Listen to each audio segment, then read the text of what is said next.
दोस्तों, प्रकृति के रहस्य को समझना आसान नहीं है और कई बार हमारे मन में कई ऐसे सवाल आते रहते हैं जिनका जवाब लगभग किसी के पास नहीं होता, लेकिन फिर भी हम उनके जवाब को ढूंढने में लगे रहते हैं। मेरे मन में भी आया कि इस अंतरिक्ष में स्वर्ग लोक किस स्थान पर है।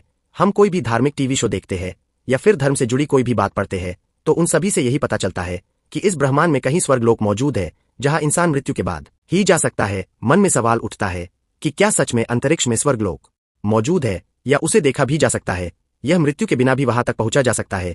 आज तो विज्ञान ने इतनी उन्नति कर ली है, तो क्या कोई ऐसी टेक्नोलॉजी विकसित की जा सकती है कि जिससे इन लोगों तक पहुंचा जा सकता हो? मुझे अपने सवालों के कुछ जवाब भी मिले अलग अलग स्रोतों से। हालांकि यह पता नहीं कि जो ज्ञान मुझे मिला उसमें कितनी सच्चाई है, यह कहां तक सही है, लेकिन जो भी जानने को मिला वह लगा बड़ा रोचक। इसकी आज की इस वीडियो में मैं आपसे उन बातों को शेयर कर रहा हूं। चैनल पर अगर आप में आए हो तो इसे सब्सक्राइब करो, वीडियो को लाइक करो और कमेंट बॉक्स में जय श्री राम जरूर लिखे। मैं हूं आपका दोस्त प्रतीक और चलिए शुरू करते हैं। दोस्तों, कहते हैं कि ब्रह्मांड की उत्पत्ति ब्रह्मा जी के जन्म के साथ शुरू होती है और जब उनकी आयु समाप्त होती है तब यह ब्रह्मांड भी समाप्त हो जाता है।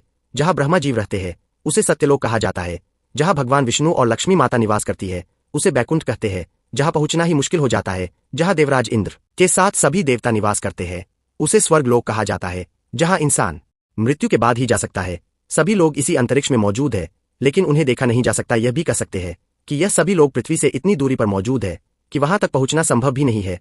दोस्तों, पृथ्वी से इन सभी लोगों तक की दूरी का जो अंदाजा लगाया गया है उसके मुताबिक अगर आज के टेक्नोलॉजी के हिसाब से हम बैकुंठ जान कुछ करेंगे तो तकरीबन 12 लाख से 14 लाख सालों तक का समय लग जाएगा। यानी आज की टेक्नोलॉजी के हिसाब से हम इन लोगों तक पहुंच ही नहीं सकते। तो वहीं जब मैं आपको इन सब के बारे में थोड़ा विस्तार से बताता हूं। दोस्तों, भगवत पुराण के अनुसार बैकुंठ का स्थान ध्रुव तारे की ओर है। गुरुद्वारे को पोल स्टार कहा जाता है कि पृथ्वी के हर एक स्थान से यह तारा उत्तर की निशान नजर आता है। पृथ्वी की ध्रुव तारे से दूरी है करीब 434 प्रकाश वर्ष, यानी कि इतने किलोमीटर। ध्रुव लोक से करीब 1 करोड़ योजन की दूरी पर मेहर लोक है, जो स्वर्ग लोक का ही एक भाग है। कहा जाता है कि इस लोक का वातावरण बेहद खुशनुमा और खूबसूरत है। पुराणों के अनुसार जो लोग जीवन भर सामान्य इंसान की तरह रहते हैं और किसी के साथ बुरा नहीं करते, वे मृत्यु के बाद इस लोक में जाते हैं। यहाँ वे सभी आत्माएं बहुत ही सुख सुविधा से रहती है। महलों के ऊपर 2 करोड़ योजन की दूरी पर जनलोक है। यहाँ ऐसे लोगों की आत्माएं जाती है जो बिना किसी स्वार्थ के दूसरों के व्रत करते। यह स्थान बहुत ही सुंदर, सुखमय और तेजस्वी होता है। यहाँ जाने वाली आत्माओं को देवताओं के दर्शन भी होते रहते हैं। जिन लोगों से 8 करोड़ योजन की दूरी पर तपोलोक है, जिसे स्वर्ग लोक का सबसे ऊंचा और शेष स्थान माना जाता है, यही वह स्थान है जहां पर सभी देवी देवता निवास करते हैं। यहाँ जाने वाली आत्माएं देवताओं के केवल दर्शन ही नहीं बल्कि उनसे बात भी कर सकती है, लेकिन यहाँ जाने के लिए बहुत ही कठिन परीक्षा से गुजरना पड़ता है। जो लोग पूरे जीवन भर अपने स्वार्थ का पूरी तरह से त्याग करके केवल दूसरों के बारे में ही सोचते हैं और दूसरों की ही मदद करते हैं, साथ हमेशा भगवान की सच्ची भक्ति में लगे रहते हैं, उन्हीं लोगों की आत्माएं इस लोक में जा सकती है।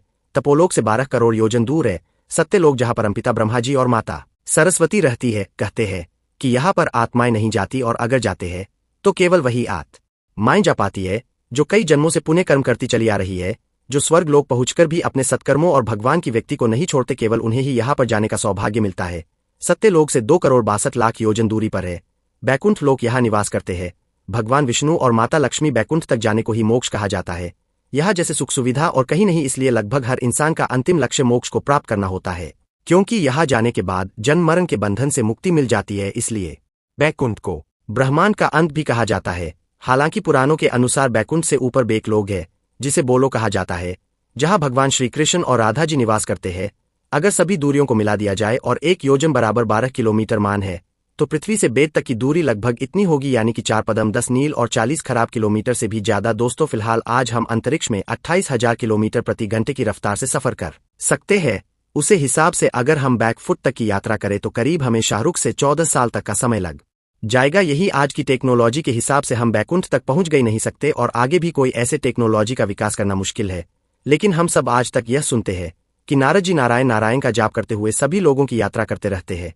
वहीं गुरु वशिष्ठ, विश्वामित्र आदि जैसे महान ऋषि हिस्सा शरीर कई बार प्रति विशेष व्यक्ति की यात्रा करते थे और वहां होने वाली सभाओं में हिस्सा भी लेते थे। लेकिन यह सभी ऐसा इसलिए कर पाते थे क्योंकि उन्होंने अपने तपोबल से मन की गति से कहीं भी आने जाने की शक्ति है प्राप्त कर ली थी। इसलिए वह कुछ ही घंटों या फिर घंटों में पृथ्वी से इन लोगों तक यात्रा को कर लेते थे। यानी कि भौतिकता या फिर टेक्नोलॉजी के सहारे तो कभी नहीं, लेकिन धर्म, अध्यात्म, भक्ति, योग व पुण्य के रास्ते से हम क्षण भर में वहां पहुंच सकते हैं।